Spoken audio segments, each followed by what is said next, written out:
Hello students, आज हम आपको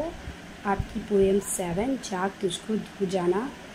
की व्याख्या बताएंगे। ठीक है, ये कविता महादेवी वर्मा द्वारा रचित है। महादेवी वर्मा छायावादी युग की कवियत्री हैं, जिनको आधुनिक युग की मीरा के नाम से भी जाना जाता है। उन्होंने जीवात्मा को संबोधित करते हुए, उसको जगाते हुए ये कहा है कि हे जीवात्मा, तुम अज्ञानता की नींद में मत सो, तुम्हें अभी बहुत दूर तक जाना है। जीवात्मा जो परमात्मा से अलग होकर के मोह माया में फंस करके अज्ञानता की नींद में सो रही, उसे जगाते हुए कवित्री कहती हैं कि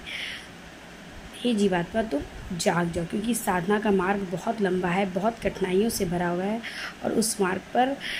होते हुए जाकर के तुमको परमात्मा से अपना एकाकार करना है। कवित्री कहती हैं कि चिर सजग आँखें उनींदी, आज कैसा व्यस्त बाना, जाग तुझको दूर जाना। कवित्री कहती है कि हे सदैव जागरूक रहने वाली जीवात्मा, जो तुम्हारी आँखें हैं, जो हमेशा जागरूक रहती थी, आज कैसी नींद में भरी हुई हैं, अलसाई हैं। चिर हमेशा सजग जगी रहने वाली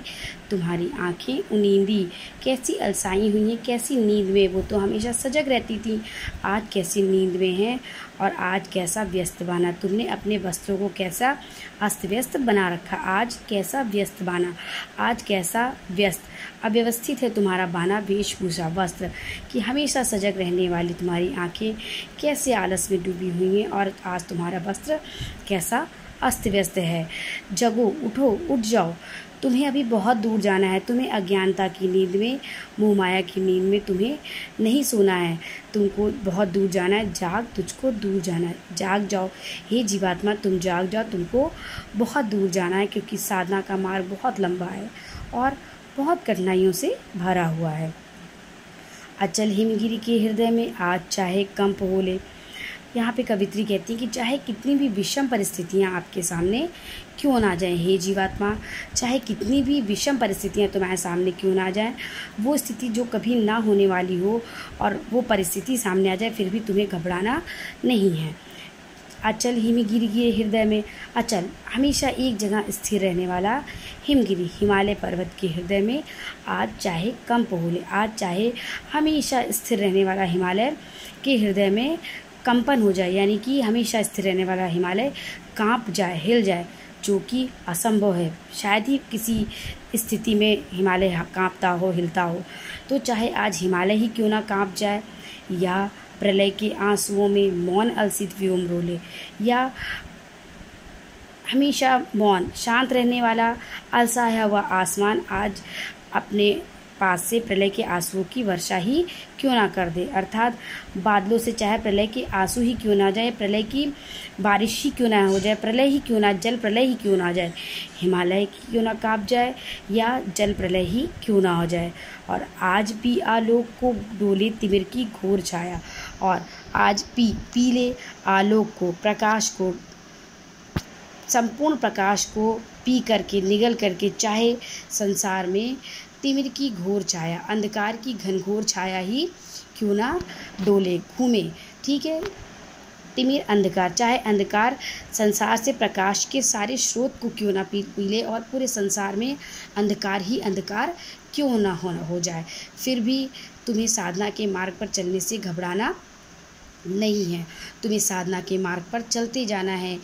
या आज या विद्युत शिखाओं में निठुर तूफान बोले, या बिजली चमके, विद्युत शिखाएं, चाहे बिजली चमके और निठुर तूफान, कठोर तूफान ही क्यों ना आ जाए, कठोर तूफान आ जाए और उसमें बिजली क्यों ना चमके,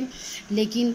पर तुझे है नाश पथ पर चिन्ह अपने छोड़ जाने। लेकिन हे जीवात्मा, तुम्हें इस विनाश के मार्ग पर भी अपने जाने के निशानों को छोड़ कर जाना है, कठिन साधना के मार्ग पर तुम्हें आगे बढ़ना है, परमात्मा से अपना एकाकार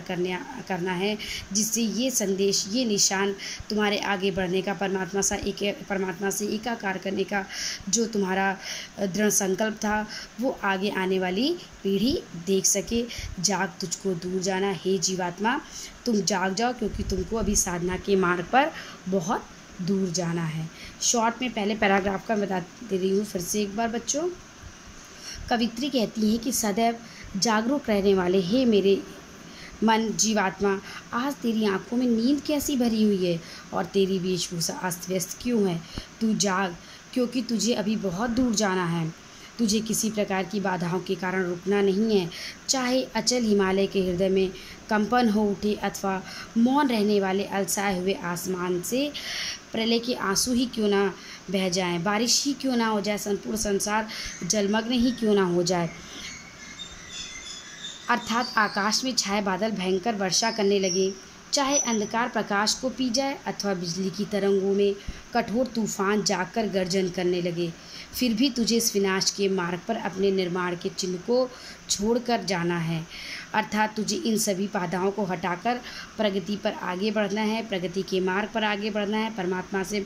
एकाकार करना है, अज्ञानता की नींद में सोना नहीं है। इसलिए ही जीवात्मा, तुम जाग जाओ, सावधान हो जाओ, आलस्य में मत डूबे रहो, अज्ञानता की नींद में मत सो, सजग हो जाओ और जाकर के परमात्मा से अपना एकाकार कर लो, क्योंकि तुमको अभी साधना के मार्ग पर बहुत दूर जाना है।